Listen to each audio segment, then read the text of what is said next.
Very good morning to all of you guys. Now we are moving towards our next day topic.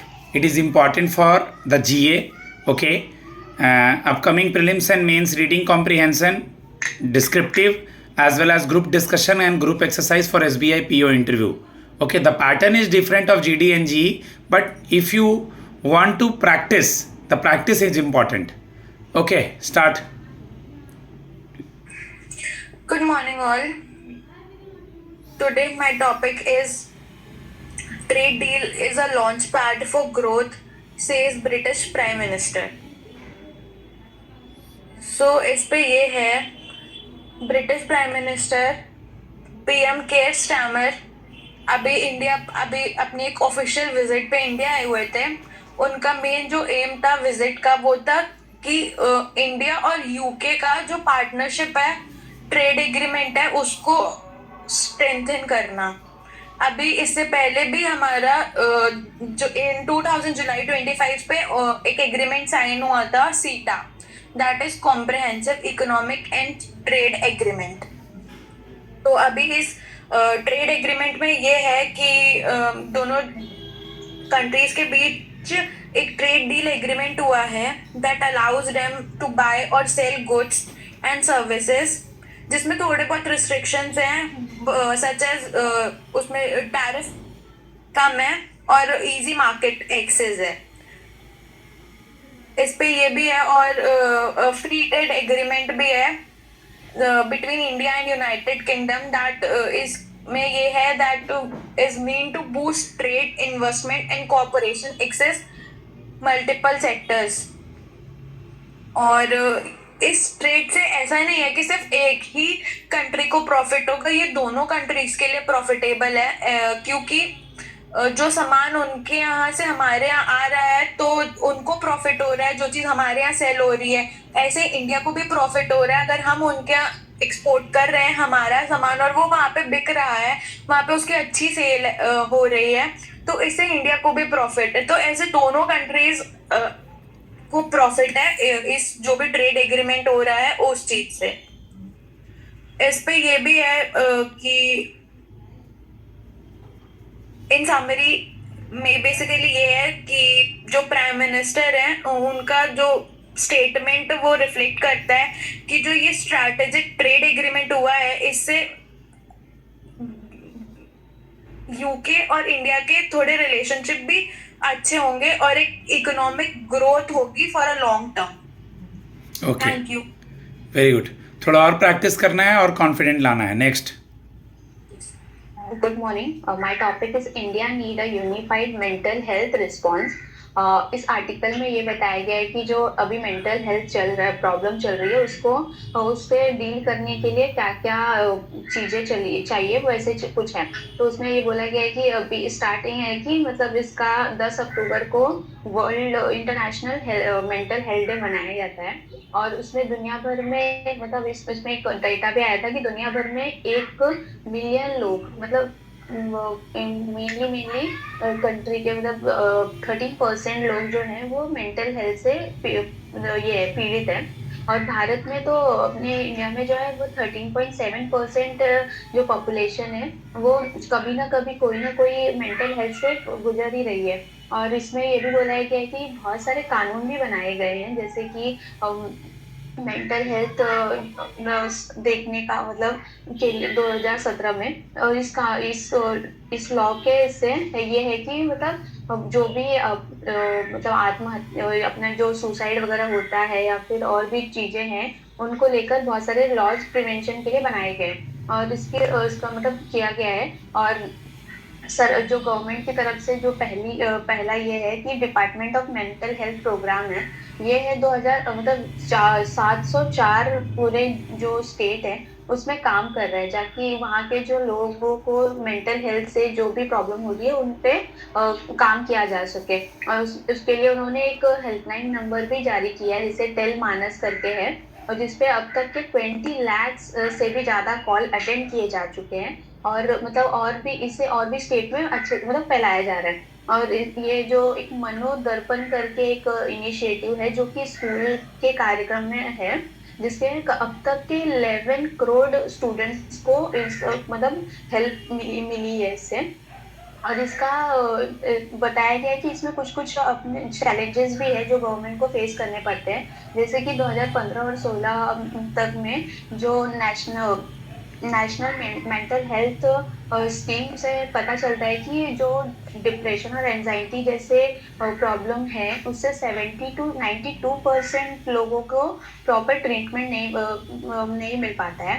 और इन्होंने बोला है कि भारत में मतलब अपने इंडिया में एटलीस्ट 1 लाख लोगों के ऊपर सिर्फ 0.75% ही साइकेट्रिस्ट हैं, जो कि WHO बोलता है कि कम से कम 3 तो होने ही चाहिए। और हम उसमें ये भी बोला है कि क्या बोलते हैं इसकी मतलब जो ये department of mental health programme है उसके जो चीजें हैं, जैसे हर स्टेट में एक अलग अलग होती है, उनको उतनी दवाइयों का भी अलग अलग बहुत सारी वैरायटी है, उससे भी प्रॉब्लम हो रही है। और जो भी है कि जो मेंटल हेल्थ है इससे ना कि जो सोशली सिग्मा है उससे उसको पॉलिटिकल लेवल तक उतनी उतनी इम्पोर्टेंस नहीं मिलती है। और मतलब जैसे कि एजुकेशन हो गया और हेल्थ हो गया और सोशल और इकोनॉमी जैसे जैसे मंत्रालय जो हैं हमारे पास, उनके बीच में उतना कनेक्शन नहीं है इस चीज़ों को लेकर, इसकी वजह से इसमें प्रॉब्लम्स आती है। और इसमें बजट की कमी भी बताई गई है कि जो मेंटल हेल्थ का जो कुल बजट होता है, वो सिर्फ 1.05% तक ही है, जबकि WHO जो है वो मतलब बोलता है कि एटलीस्ट 5% तो इस पे खर्च होना चाहिए। और ऑस्ट्रेलिया और यूके जैसे जो डेवलप्ड कंट्री है, वो उनका बजट 8 टू 10% होता है हेल्थ के लिए। और इसमें ये भी बोला गया है कि सिर्फ इससे 10% से भी कम है इंडिया में। और आगे ये और मतलब आगे कुछ सजेशन भी दिए गए हैं कि जैसे इसका बजट बढ़ाना चाहिए, एटलीस्ट हमें 5% तक तो करना चाहिए इसके लिए। और जो भी है उनको जो जो स्पेशलिस्ट हैं तो डॉक्टर्स वगैरह हैं उनको भी थोड़ा बढ़ाना चाहिए और इसको प्राइमरी हेल्थ केयर के इसमें देखना चाहिए, नज़रिए से देखना चाहिए। और WHO ने मतलब ये भी बोला है कि ये इंटरनेशनल क्लासिफिकेशन ऑफ डिजीज जो है उसमें ये बीमारियों को शामिल करना चाहिए, जैसे कि गेमिंग डिसऑर्डर हो गए, कंप्लायंस हो गए और TB SD जैसी चीज़ों को शामिल करना चाहिए। बाकी मतलब इसका कंक्लूजन यही है कि हमें मेंटल हेल्थ को लेके अवेयर होना चाहिए और चीज़ों को बढ़ाना चाहिए। Good. Thank you. Next. Good evening. My topic is India inks $350 Yemen deal with the UK to buy missile. इसमें बताया गया है कि इंडिया ने यूके के साथ $350 मिलियन का डील किया है और मिसाइल खरीदने के लिए लगभग 64 इंडिया फ्रेम ने यूके में $1.3 मिलियन निवेश का कमिटमेंट किया है। पीएम मोदी और विजिटिंग यूके पीएम स्टेमर ने $250 मिलियन का समझौता किया है ताकि इलेक्ट्रिक इंजन्स और नवल से के कोलैबोरेशन आगे बढ़ाया जा सके। इसे बताया गया है कि इसका हथियार जैसे मिसाइल वगैरह खरीदने का डिफेंस डील और व्यापार टेक्नोलॉजी कोलैबोरेशन के निवेश में समझौता हुआ है। इसका मुख्य शब्द इसमें मिसाइल का है कि एक्सट्रैक्ट प्लेटफॉर्म वेटरन पार्ट में नहीं, इसलिए इसे सम्मान और रक्षा क्षमता बढ़ाने का वाला खरीद समझे। इसमें $250 नवल इलेक्ट्रिक इंजन पर है। इसका मतलब है नवल पॉपुलेशन में नई टेक्नोलॉजी, क्वेटर एनर्जी एफिशिएंट सिस्टम और पॉसिबल टेक्नोलॉजी ट्रांसफर ज्वाइंट किया जाए R&D के द्वारा। इंडिया यूके स्ट्रेटेजिक प्लेटफॉर्म मजबूत होगी। यह इंडिया के लिए सप्लायर डिस्प्लेरेशन और यूके के लिए इंडिया के फुटप्रिंट बढ़ाने का मौका है। इसमें निवेश कमिटमेंट और डिफेंस डील दोनों साथ में दोगुनी संगीत है। इससे खरीद नहीं है, बल्कि लॉन्ग टर्म इंडस्ट्रियल कोलैबोरेशन है। इसका निष्कर्ष है कि समझौता केवल एक खरीद बिक्री नहीं है, बल्कि डिफेंस कम इकोनॉमिक पार्टनरशिप का संकेत है। शॉर्ट टर्म ऑर्डर और लॉन्ग टर्म कोलैबोरेशन दो है।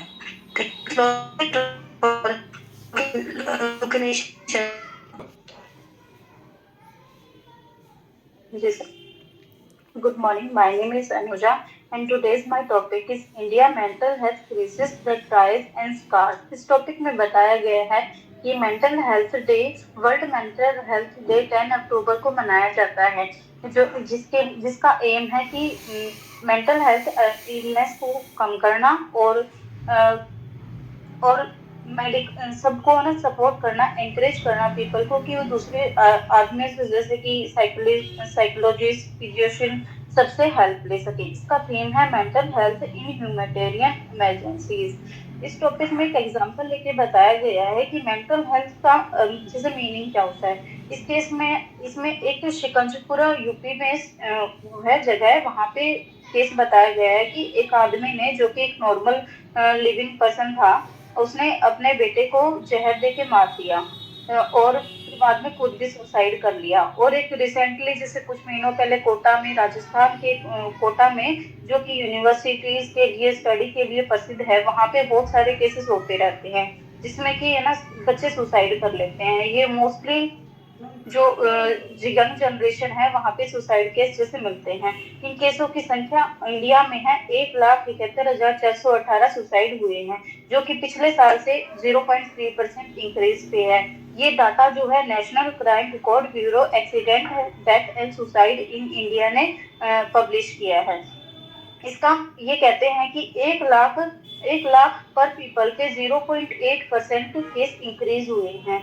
जैसे कि इंडिया में जो स्टेट है जिसकी हाई सुसाइड रेट है, अंडमान निकोबार, सिक्किम, केरला। इन स्टेट में हाई रेट ऑफ सुसाइड है। और महाराष्ट्र, तमिलनाडु, हिमाचल प्रदेश, कर्नाटका, वेस्ट बंगाल, ये ऐसे स्टेट हैं जिसमें पूरे ओवरऑल 100 में से 40% से ज्यादा इनमें केसेस हैं। और ये कहा गया है कि सिटीज में सबसे ज्यादा केसेस हुए हैं, जो कि गांव के मुकाबले। अर्बन लाइफ, जो सिटीज में पीपल रह रहे हैं, ये केसेस वहाँ पे ज्यादा होते हैं। इनका कारण क्या है? इनका कारण इकोनॉमिक्स ने बताया है कि उनका सोशल और इकोनॉमिक स्ट्रेस, फैमिली प्रॉब्लम, जो कि 1/3% है। डेट, लोग कर्जा ले लेते हैं, फिर उन चुकाने के लिए उनके पास पैसे नहीं बचते, जिससे वो डिप्रेशन में आ जाते हैं। जो फार्मर्स हैं, उनकी क्रॉप फेल हो जाती है, मार्केट में शॉक आ जाता है, इंस्टीट्यूशन नेग्लेक्ट कर देते हैं। जैसे कि बच्चों के लिए तो पढ़ाई का हो गया, फार्मर्स को क्रॉप का फेलर झेलना पड़ता है। और कुछ लोगों की जैसे कि फैमिलीज में प्रॉब्लम आ जाती हैं, और जिसमें कि है ना मेंटल हेल्थ बर्डन है, जैसे कि रिलेशनशिप और पीपल की जो पर्सनल लाइफ होती है, उनसे डिप्रेशन वगैरह। और जो महिलाओं के केस हैं, होम मेकर और केयर गिवर, प्रोमिडेंटली वुमेन। जो वुमेन है ज्यादातर इंडिया में अभी तो हो रही है इंक्रीज, पर वो मैन पे ज्यादा डोमिनेंट है, जिसकी वजह से डोमेस्टिक वायलेंस होती है और मैरिटल डिस्ट्रेस होता है। जिनका ये जो केसेस बताए गए हैं, जो वर्ल्ड WTO ने एस्टेब्लिश जो रिकॉर्ड पब्लिश किए हैं, ये ओनली वो रिकॉर्ड है जो कि मेनली जैसे न्यूज़पेपर वगैरह में छप गए हैं। पर इनका ये कहना है कि इससे और भी ज्यादा केसेस हैं, जो गांव की, शहरों की जो महिलाएं हैं, डोमेस्टिक वायलेंस है, उनको इसमें बहुत ही कम इंक्लूड किया गया है। उनके साथ जो होता है वो कहीं पे ज्यादातर छपता नहीं है, वो सिर्फ लॉस्ट ही होके रह जाते हैं। 23 करोड़ की जनसंख्या में लगभग 1 करोड़ ऐसे हैं, 1 से 1.5 करोड़ जनता ऐसी है जो कि अभी भी इस समस्या से जूझ रही है। वो या तो परेशानी में आके सुसाइड कर लेते हैं, उनकी डेथ हो जाती है, या फिर वो बस माइंड पे बर्डन लेके अभी जी रहे हैं। इसमें ना डाटा बताया गया है कि लगभग जो ये सुसाइड केसेस हो रहे हैं, वो 90% तो इलनेस की वजह से है, और सब्सटेंस अब्यूज की वजह से 7% है, और जो रिलेशनशिप और मैरिज की वजह से हो रहे हैं वो है 10%।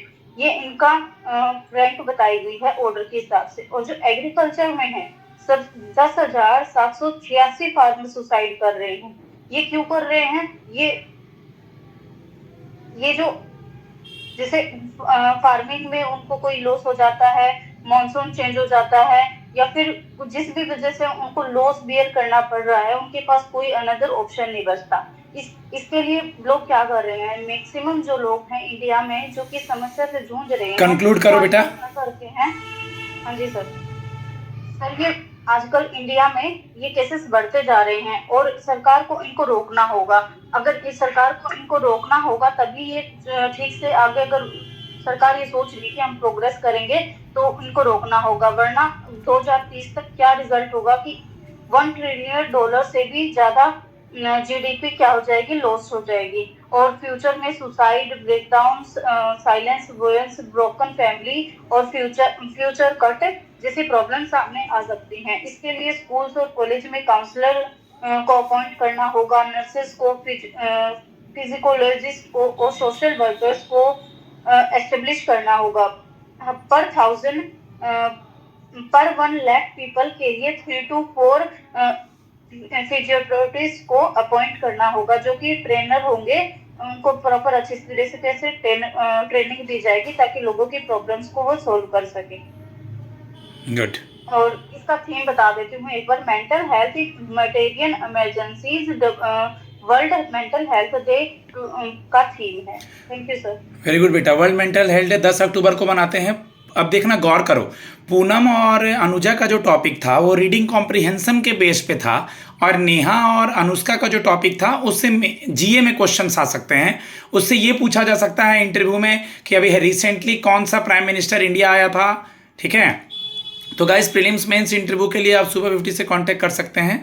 मेरा नंबर है 7503 235358।